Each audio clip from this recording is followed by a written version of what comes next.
তোমরা কি জানো ভারতের সবচেয়ে প্রাচীন পর্বতশ্রেণী কোনটি?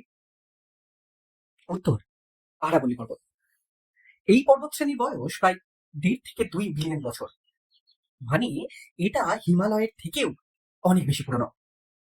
একসময় আরাবল্লী ছিল বিশাল আর এক বৃহৎ উঁচু পর্বতশ্রেণী, কিন্তু কোটি কোটি বছর ধরে ক্ষয়কার্যের ফলে আজ এটা অনেকটাই নিচু হয়ে গেছে। যেই পর্বতশ্রেণী ছিল একসময় বিশাল ভঙ্গিল পর্বতশ্রেণী, আজ তা ক্ষয়জাত পর্বতশ্রেণীতে এসে ঠেকেছে। এটি গুজরাট থেকে শুরু হয়ে রাজস্থান হয়ে হরিয়ানা পেরিয়ে দিল্লি পর্যন্ত বিস্তৃত। আরেকটা ইন্টারেস্টিং ফ্যাক্ট হলো আরাবল্লীর মধ্যেই রয়েছে ভারতের সবচেয়ে পুরনো খনিজ সম্পদের চিহ্ন। তাই প্রাচীনকাল থেকেই এই অঞ্চলে মাইনিং শুরু হয়ে গিয়েছিল, কিন্তু সময়ের সাথে সাথে এই প্রাচীন পর্বত ধীরে ধীরে দুর্বল হয়ে পড়েছে। ফলে প্রশ্ন হলো, আজকের দিনে আরাবল্লীর আসল গুরুত্ব কি? এই উত্তর জানতে পার্ট 2 মিস করো না।